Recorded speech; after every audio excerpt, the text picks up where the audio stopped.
Hello guys, welcome back to our YouTube channel. My name is Lakshya Mehra and you are watching मेरा brothers academy. सो आज हम पढ़ने वाले हैं class 10th का chapter number 10 which is circles. ठीक है, तो सर्कल्स तो आपने बचपन से हमेशा पढ़ा है। ठीक है, सर्कल की कुछ चीज़ों के बारे में आपको पता होगा क्योंकि आप क्लास 9th में भी सर्कल्स का चैप्टर पढ़ के आए हैं। बट कुछ चीज़ें हैं जो हमें जाननी है और शुरुआत हमेशा बेसिक्स के साथ होती है। तो बेसिक्स से शुरुआत करते हैं और इस चैप्टर को स्टार्ट करते हैं। तो हमारे पास इस चैप्टर में सबसे पहले इसके नेम से हम जानेंगे। इसका नाम है सर्कल्स। ठीक है, तो सर्कल का मतलब क्या होता है, डेफिनेशन वाइज चलेंगे। मेरी हमेशा से यही एक चीज रहती है कि मैं हमेशा बेसिक से स्टार्ट करूं और फिर उसे हाई तक लेके जाऊं, क्योंकि एकदम से हाई से स्टार्ट करूं और ये मान लो कि आपको सब कुछ आता होगा तो ये अच्छा नहीं है। ठीक है, स्टूडेंट्स को हो सकता है कुछ बच्चों को बहुत कुछ आता हो और कुछ को नहीं आता हो, तो मेरे को सबके लिए हिसाब से सोचना है। ठीक है, तो सर्कल्स की सबसे पहले डेफिनेशन ली है। Circle is a collection of all points in a plane which are at constant distance from a fix point. ठीक है, इसका मतलब क्या है, जो सर्कल की फिगर है जो हमने ड्रॉ कर रखी है, इसमें कलेक्शन ऑफ ऑल पॉइंट्स, ये बहुत सारे पॉइंट्स को मिला के बनी है। ठीक है, जो कांस्टेंट डिस्टेंस पे है एक फिक्स पॉइंट से। फॉर एग्जांपल, जो ये फिगर बनी हुई है, ये जो बोला गया है कांस्टेंट डिस्टेंस, वो ये कांस्टेंट डिस्टेंस है, ये वाला पार्ट, ये है कांस्टेंट डिस्टेंस। अब ये अगर मैं इसे इधर से बना लूं, इसे यहाँ से बना लूं, इसे यहाँ से बना लूं, इसे मैं कैसे भी बना लूं, ये जो डिस्टेंस है ना, ये मेरा बराबर ही रहेगा हर साइड।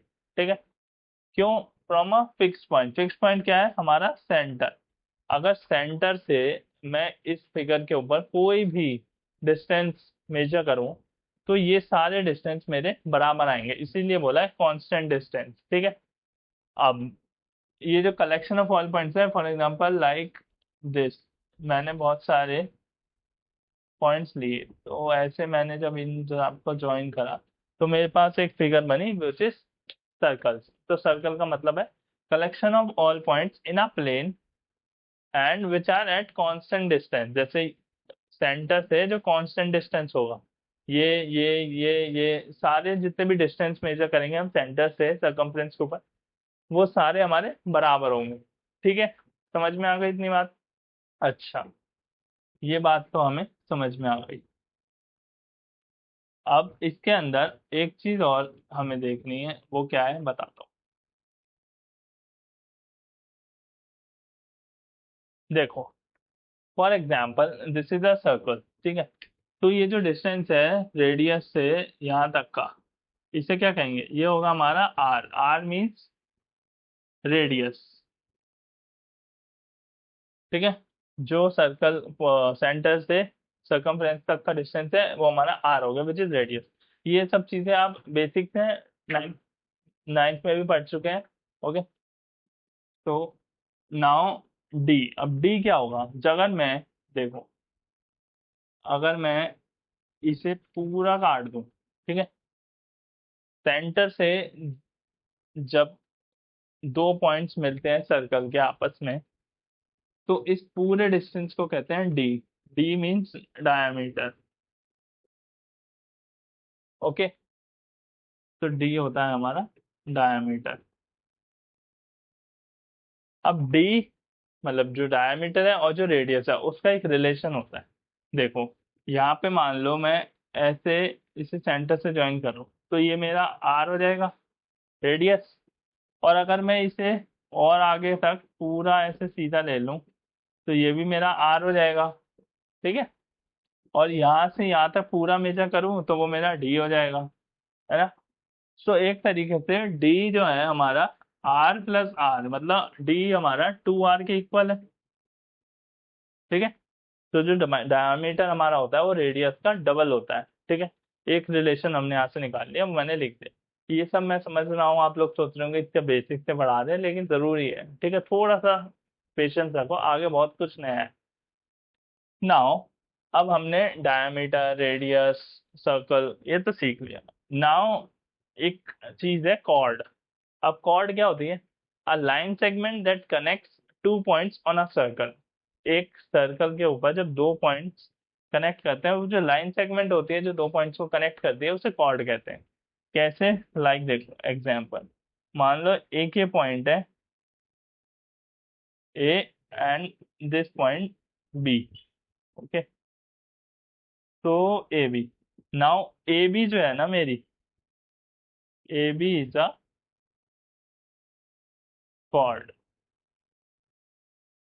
ठीक है। जो ये ए बी आया, एक पॉइंट ए से पॉइंट बी तक जो लाइन सेगमेंट ड्रॉ करी, वही हमारी कॉर्ड होती है।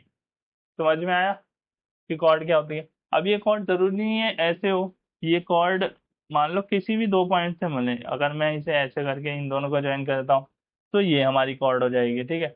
अगर मैं इन दोनों को ज्वाइन कर देता हूँ लाइक दिस, तो ये मेरी कॉर्ड हो जाएगी, ठीक है।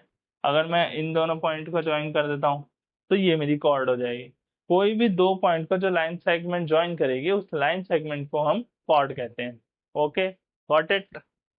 चलो, दो कॉन्सेप्ट हमने सीख लिए, कॉर्ड और बेसिक सीखा सर्कल क्या होता है वो सब, ठीक है। नाउ एक और चीज आपको बताता हूँ, देखो ये सर्कल है। आप अगर सर्कल का मान लो सेंटर है, ठीक है। तो जैसे ये कॉर्ड दो पॉइंट को यहाँ पे ज्वाइन कर रही है, तो कॉर्ड तो ऐसी भी हो सकती है जो दो पॉइंट को ज्वाइन करे, ठीक है, और सेंटर से पास हो। अगर कोई कॉर्ड जैसे दो पॉइंट को ज्वाइन कर रही है और सेंटर से पास हो रही है, ये जो पूरा डिस्टेंस, तो ये भी कॉर्ड है। लेकिन एक चीज और है, ये हमने डायमीटर भी पढ़ा, दो पॉइंट को ज्वाइन करा है और सेंटर से पास होता है, तो वो भी डायमीटर भी है और कॉर्ड भी है। तो जो डायमीटर होती है वो लॉन्गेस्ट कॉर्ड होती है, ठीक है। कैसे? क्योंकि सबसे ज्यादा डिस्टेंस सेंटर पे ही होगा, ठीक है। मान लो ये डिस्टेंस इस डिस्टेंस से छोटा है ना, और ये भी छोटा है, और कहीं से भी आप मेजर कर लो, जो सेंटर से कॉर्ड पास होगी वो सबसे लॉन्गेस्ट होगी, ठीक है। तो diameter is the longest chord in a circle. So हम लिखेंगे डायमीटर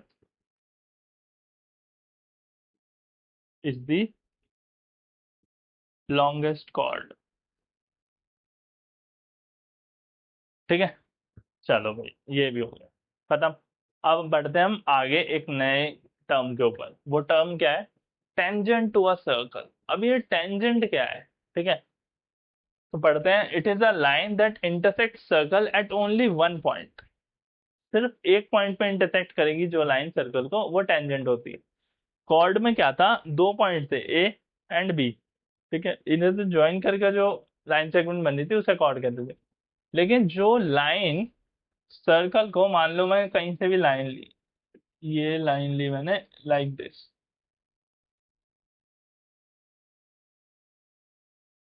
ठीक है।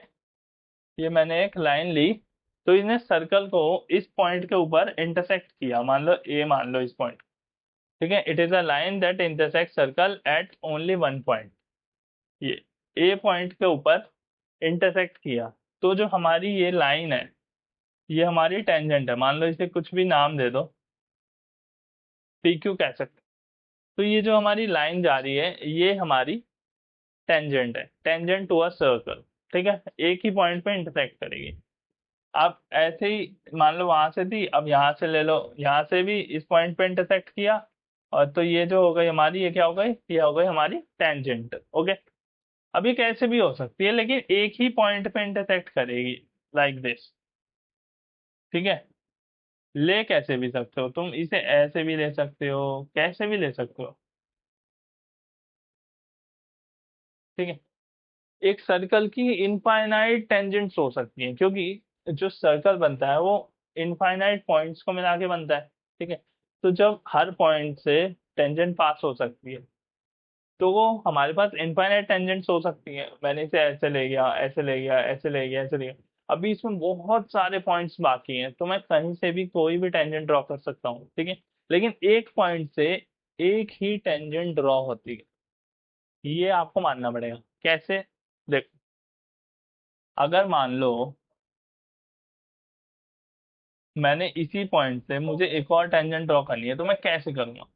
या तो मैं इसे इस तरीके से ले जाऊंगा, लेकिन ये तो टेंजेंट बनी नहीं, ये तो हमारी कॉर्ड बन गई, या फिर ये कुछ और बन गया, ये तो बनी नहीं ना, ये एक पॉइंट पे हुई, लेकिन ये तो सर्कल को अंदर भी काट दिया, ये सर्कल को टच करती है, सर्कल को सिर्फ टच करती है, सर्कल को अंदर तक इंटरसेक्ट नहीं करती है, ठीक है। तो ये तो मेरी गलत हो गई। तो मेरा कहने का मतलब है एक सर्कल की हमारी इनफाइनाइट नंबर ऑफ टेंजेंट्स हो सकती है। ओके, टेंजेंट समझ में आया, कॉर्ड समझ में आया। अब चलते हैं हम सीकेंट के ऊपर कि सीकेंट क्या होती है। अभी टेंजेंट के बारे में हम और भी बातें पढ़ेंगे, जो जिसमें थ्योरम भी होगी, कैसे कैसे होती है टेंजेंट, सब कुछ पढ़ेंगे बट बाद में। अभी इसे शॉर्ट में समझ लीजिए कि जो भी लाइन सर्कल को एक पॉइंट पे इंटरसेक्ट करेगी वो टेंजेंट होती है। ठीक है, नाउ एक और जो हमारे पास टर्म है वो है सीकेंट। अब ये सीकेंट क्या है? A line that intersects a circle eight two points and extend outside the circle. मतलब भाई दो पॉइंट को, एक लाइन है जो सर्कल को दो पॉइंट्स पे इंटरसेक्ट कर रही है। मान लो ये पॉइंट हो गया और ये पॉइंट हो गया, ये हो गया बी, ये हो गया ए। ठीक है, दो पॉइंट पे इंटरसेक्ट करी है वो लाइन, एक लाइन जो सर्कल को दो पॉइंट पे इंटरसेक्ट करी है वो सीकेंट होती है। ये जो लाइन हुई ये हमारी सीकेंट कहलाएगी। ठीक है, अब सीकेंट और कॉर्ड में क्या फर्क है? देखो, कॉर्ड भी दो पॉइंट पे, दो पॉइंट को ज्वाइन करके ए बी बनी थी, ये हमारी कॉर्ड थी। और यहाँ भी हमारे पास दो पॉइंट है ए बी, तो इसे हम सीकेंट कह रहे हैं। तो कॉर्ड और सीकेंट में क्या फर्क है, ये आप पूछ सकते हैं, एक अच्छा क्वेश्चन है ये। इसमें और इसमें ये फर्क है कि ये लाइन सेगमेंट है और ये सिर्फ लाइन है। अब लाइन और लाइन सेगमेंट का मतलब अगर मैं आपको समझाऊं फर्क क्या है, सो लाइन होती है कॉन्टिन्यूअस नेचर की। कैसे? ये जो लाइन है, ये एक लाइन है, ये आगे तक पता नहीं कहाँ तक जाएगी। ठीक है, और इधर भी ये कितनी भी दूर तक जा सकती है। लाइन हमारी कॉन्टिन्यूअस नेचर की होती है, बट लाइन सेगमेंट लाइन का एक पार्ट होता है। ये दो पॉइंट मैंने यहाँ पे लिखे ए और बी, तो इनसे मिलके जो बनी ये बनी हमारी लाइन सेगमेंट। ठीक है, अब ये बी से बाहर नहीं जा सकती और ये ए से बाहर नहीं जा सकती, ये इतना ही पार्ट है और इतना ही रहेगा, इसे कहते हैं लाइन सेगमेंट। और लाइन होती है जो कंटिन्यूस नेचर की है। एक लाइन ने सर्कल को दो पॉइंट्स पे काटा, ए और बी पे इंटरसेक्ट किया, और ये पासिंग है, लाइन एक पास कर रही है और सर्कल को दो पॉइंट्स पे इंटरसेक्ट कर रही है। बट ये इतनी ही नहीं है, ये बहुत लंबी हो सकती है। समझ में आया? कॉर्ड एक लाइन सेगमेंट है और जो सीकेंट है वो एक लाइन है जो इंटरसेक्ट कर रही है दो पॉइंट्स को। ठीक है, ये टॉपिक समझ में आए? पक्का? अब हम चलते हैं इससे आगे और कुछ नए टॉपिक्स सीखते हैं। तो गाइस अब जो हमारे पास तीन नई टॉपिक्स हैं, टॉपिक्स क्या है, कुछ टर्म्स हैं सीखना है, रिलेटेड है सर्कल से ही। ठीक है, उसमें क्या है हमारे पास है सेगमेंट। ये आपने हो सकता है नाइन्थ में पढ़ा। सेगमेंट क्या होता है? ठीक है, तो मान लो हमने एक सर्कल है ये, इसके ऊपर एक ऐसे कॉर्ड ड्रॉ करी। ठीक है, ये कॉर्ड हो गई हमारी ए बी, ए बी एक कॉर्ड हो गई। तो सेगमेंट क्या है? जो ये जो एरिया है ना, दिस वन, ये जो एरिया मैंने शेड किया है, ये पूरा एरिया हमारा सेगमेंट कहलाता है। ठीक है, अब देखो सर्कल के अंदर दो तरीके की सेगमेंट होंगी। जो ये इतना एरिया होगा, ठीक है, कॉर्ड के नीचे का जितना एरिया है, इसे तो हम कहते हैं माइनर सेगमेंट। ठीक है, माइनर सेगमेंट। और जो ये बड़ा बाकी का एरिया बचा, जो कॉर्ड के ऊपर का एरिया है, ये जो शेडेड पार्ट है ये पूरा, इसे हम कहते हैं मेजर सेगमेंट।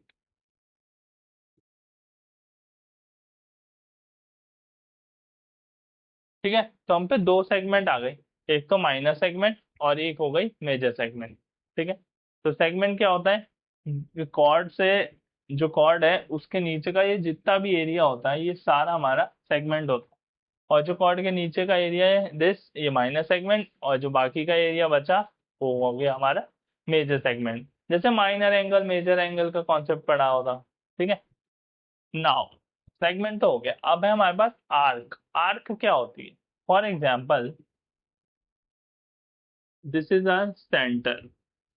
ठीक है, ये हमारा सेंटर है, हमने इसकी रेडियाई ज्वाइन करी like this and like this. ठीक है, ये तो मैंने रेडियस ज्वाइन कर दी। और ये भी मैंने रेडियस ज्वाइन करी। अब आर्क क्या होगा, ये जो पार्ट है लाइक दिस, ये जो कर्व पार्ट है, this is known as arc. ठीक है, तो इसे कहते हैं हम। अब इसमें भी सेम वही है, ये जितना पार्ट है ये तो हो गया हमारा माइनर आर्क, जैसे सेकंड में पढ़ा अभी, तो ये हो गया हमारा माइनर आर्क। ओके, और जो बाकी का बचा like this whole part,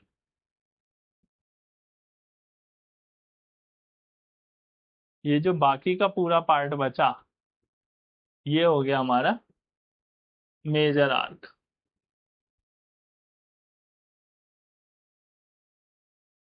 okay, got it. Now जो तीसरी चीज हम पढ़ने आ रहे वो है हमारे पास सेक्टर। ठीक है, अब सेक्टर क्या है, ये तो आर्क हो गया, ये सेगमेंट हो गया, अब ये सेक्टर क्या है। सो गाइस सेक्टर देखना, फॉर एग्जांपल ये हमारा सेंटर है ओ। ठीक है, और यहाँ से अगेन हमने रेडियाई ज्वाइन करी दोनों सर्कल के ऊपर। अब हमने ये जाना कि ये हमारी आर्क होती है। ठीक है, ये हमारी आर्क होती है। नाउ अब ये क्या होता है, ये जो पूरा एरिया बना, ये जो पिज्जा के स्लाइस जैसा लग रहा है आपको, है ना, पिज्जा का स्लाइस ही लग रहा है ना, ये पूरा पिज्जा, और ये क्या आधा स्लाइस काट ले इसमें से, ऐसे ही लग रहा है। तो ये जो एरिया पूरा बना, this is known as sector. समझ में आया तीनों चीज। सेक्टर तो हमेशा याद रहने वाला बच्चों को पिज्जा के नाम से, है ना। तो सेगमेंट, आर्क, सेक्टर, ये तीन चीजें हमने पढ़ ली। अब आज की क्लास इंट्रोडक्शन की है, तो इसके अंदर हम तीन केस और पढ़ेंगे जो आपके एनसीईआरटी बुक में दे रखे हैं, जो कि टेंजेंट से रिलेटेड है। और फिर दो थ्योरम्स और पढ़ेंगे, और फिर बेसिक का पूरा लेखा जोखा हमारा खत्म हो जाएगा, और हमें सीधा एक्सरसाइज पे मूव ऑन करना पड़ेगा। ओके, सो हम चलते हैं हमारे केसेस के ऊपर। सो गाइस अब हमारे पास तीन केसेस हैं सर्कल्स के, सर्कल और टेंजेंट से रिलेटेड तीन केसेस हैं। ठीक है, सो इसके पहले केस से शुरुआत करते हैं। सो पहले केस में कहता है there is no tangent to a circle passing through a point lying inside the circle. ठीक है, इसका मतलब क्या है कि कोई भी टेंजेंट सर्कल के अंदर कोई भी पॉइंट होगा वहां से पास नहीं हो सकती। ठीक है, मान लो ये एक सर्कल के अंदर एक पॉइंट है पी। ठीक है, तो यहाँ से जो भी ये पास हो रही है लाइक दिस, ये जो लाइंस मैंने बनाई, ये कोई भी हमारी टेंजेंट नहीं है। कि क्यों नहीं है टेंजेंट, क्योंकि टेंजेंट जो होती है वो सर्कल को सिर्फ एक पॉइंट पे इंटरसेक्ट करती है, ये हमने पढ़ा है। लेकिन ये जो है ये दो पॉइंट पे इंटरसेक्ट करिए लाइक दिस एंड दिस, ये दो पॉइंट, मतलब ये टेंजेंट नहीं है, ये क्या है, सीकेंट है। इसे हम सीकेंट तो कह सकते हैं, बट ये टेंजेंट नहीं है। ठीक है, ऐसी अगर हम ऐसे बनाएंगे तब भी ये दो पॉइंट्स पे इंटरसेक्ट कर रही है। तो सर्कल के अंदर अगर कोई भी पॉइंट है, जैसे पी पॉइंट है, यहाँ से अगर कोई भी टेंजेंट मतलब कोई भी लाइन पास होगी तो वो टेंजेंट नहीं होगी। कोई भी टेंजेंट सर्कल के इंटरनल पॉइंट से पास हो ही नहीं सकती। ठीक है, ये इस कहने का मतलब है इस केस का, केस वन में। समझ में आया। फॉर एग्जाम्पल जैसे ही मैंने बना रखा है ऐसे में, मान लो मैं एक और ऐसे सर्कल ले लेता हूँ। ठीक है, और मैं दोबारा से मान लो ये मैंने कोई भी एक पॉइंट ले लिया। अब अगर मैंने इसे ऐसे पास करा, ठीक है, या फिर मैंने इसे ऐसे पास करा, इन दोनों ही केस के अंदर ये मेरी सीकेंड्स तो है, बट ये मेरी टेंजेंट नहीं है। क्यों, क्योंकि ये दो पॉइंट्स पे इंटरसेक्ट करी है, और जो टेंजेंट होती है वो सिर्फ और सिर्फ एक पॉइंट पे इंटरसेक्ट करती है सर्कल को। ठीक है, समझ में आया। नाउ अब सेकंड केस क्या है। सेकंड केस में हमारे पास वो कहता है there is one and only one tangent to a circle passing through a point lying on the circle.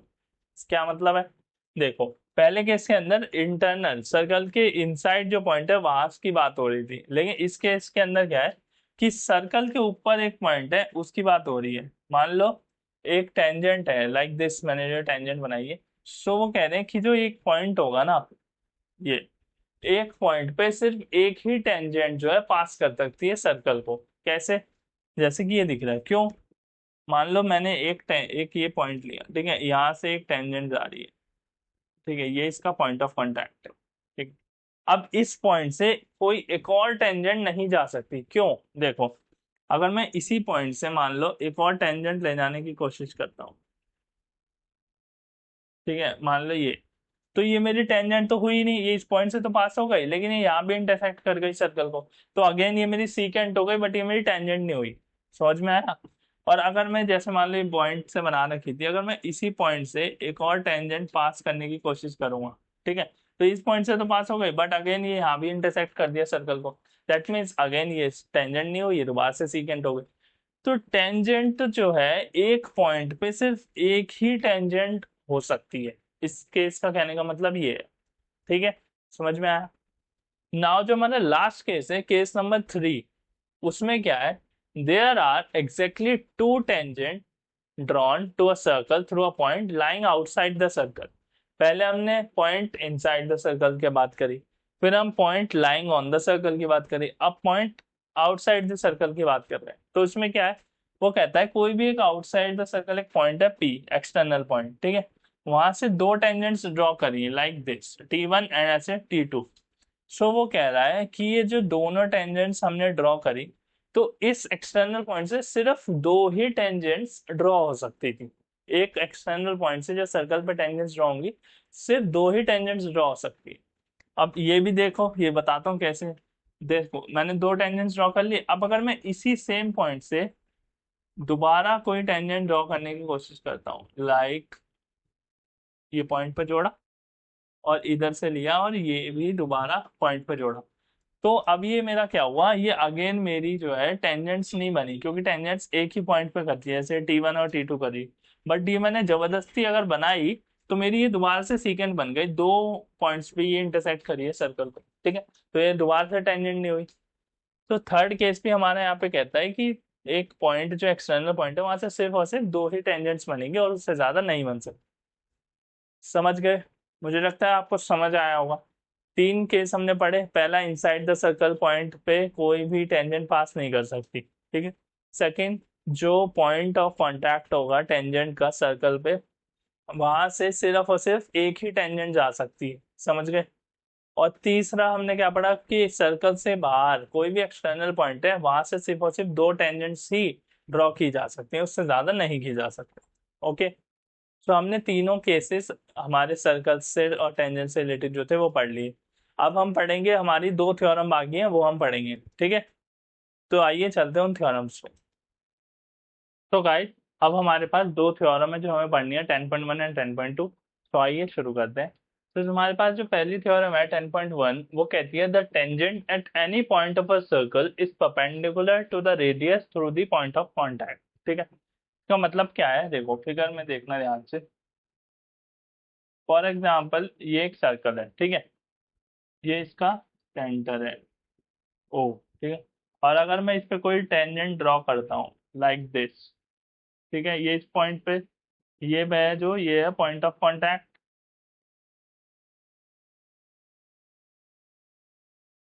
तो इस थ्योरम का कहने का मतलब है कोई भी टेंजेंट है सर्कल के पॉइंट ऑफ कांटेक्ट से, जो रेडियस होती है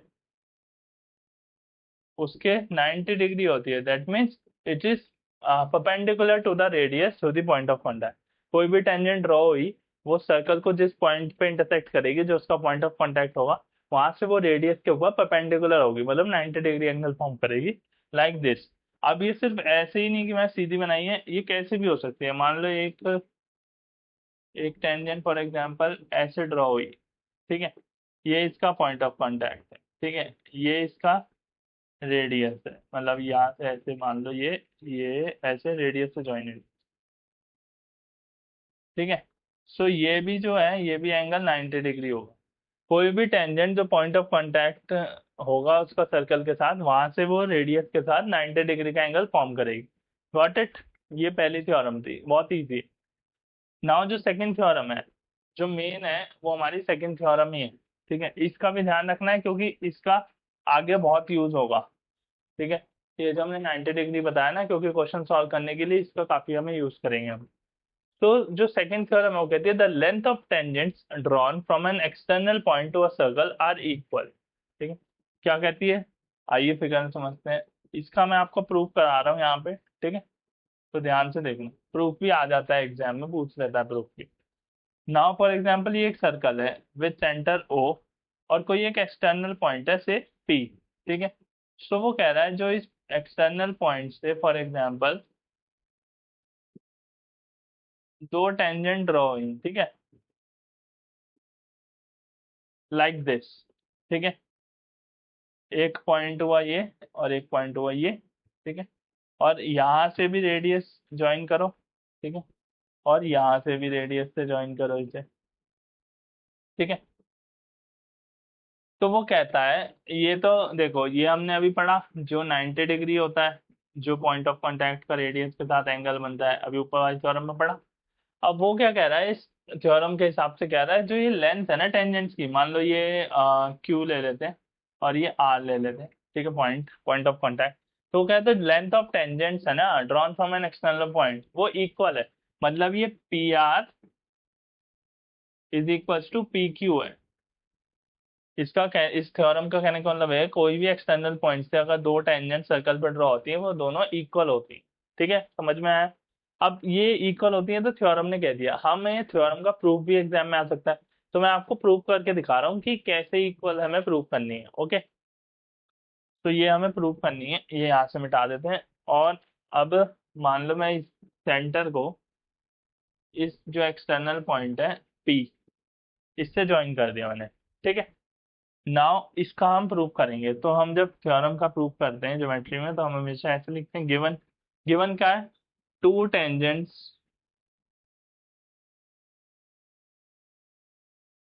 ठीक है, P R and P Q are drawn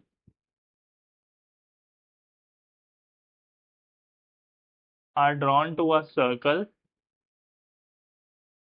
with centre O, ठीक है, बस ये दो टेंजेंट्स ड्रॉ करिए सर्कल के ऊपर।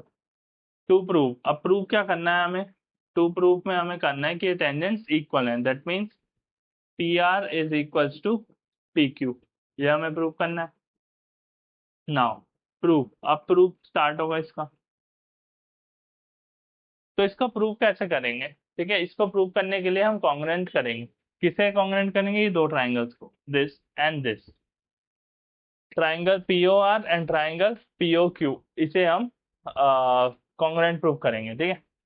सो in triangle P O R and triangle P O Q, ठीक है, तो इन दोनों को कॉन्ग्रुएंट प्रूव करने के लिए हमें तीन चीज चाहिए। तो देखो, ये ओ क्यू क्या है, ये हमारी रेडियस है ना, और ऊपर वाली भी ओ आर, ये भी हमारी रेडियस है, और रेडियस तो पूरे सर्कल में बराबर ही रहती है, कहीं से भी बना लो, ठीक है। तो पहली चीज तो हमें मिल गई, O R is equals to O Q, ठीक है, वो क्या थी, रेडियस। नाउ सेकेंड चीज क्या है हमारे पास, अब सेकेंड हमें दिख रहा है कि 90 डिग्री है और यहाँ पे भी 90 डिग्री का एंगल फॉर्म हो रहा है, तो हम लिखेंगे angle O R P is equals to angle O Q P, ठीक है, कौन सा है, ईच 90 डिग्री, दोनों 90 डिग्री फॉर्म हो रहे हैं। तीसरी चीज क्या है, देखो एक साइड ले ली, एक हमने ये एंगल ले लिया, अब ये तो हमें प्रूव ही करना है, तो बचा क्या, दिस वन ओपी, अब ये ओपी दोनों ट्राइंगल्स में आ रहा है, तो ओपी ओपी कॉमन हो जाएगा, तो हम यहाँ पे लिखेंगे OP is equals to OP common, and इस तरीके से हमारा जो है ट्राइंगल पी ओ आर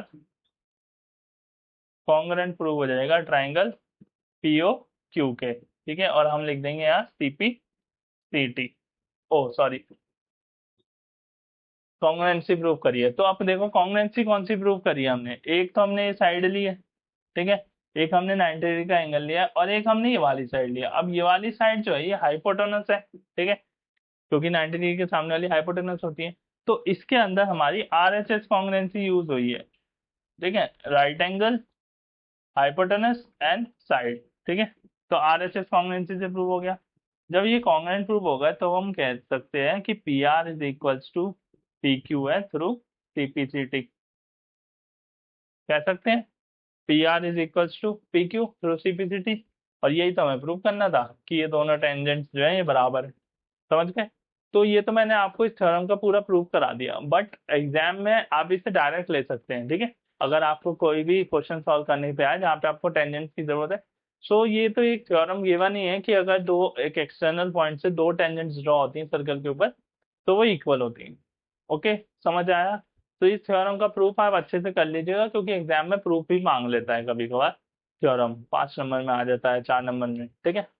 तो बस इतना ही था आज की क्लास में। दोनों थ्योरम्स पढ़ ली, 3 केसेस पढ़ लिए, और अब हम मिलेंगे हमारी नेक्स्ट क्लास में, जिसमें हम एक्सरसाइज 10.1 पूरी कंप्लीट करेंगे, ठीक है। इजी एक्सरसाइज है, 4-5 क्वेश्चन हैं, बट एमसीक्यू के हिसाब से पूछी जा सकती है, इसलिए मैं आपको एक्सरसाइज सॉल्व कराऊंगा। तो thank you for watching this video, और पढ़ते रहिए, रिवाइज कीजिए, और हमारी वीडियोस देखते रहिए।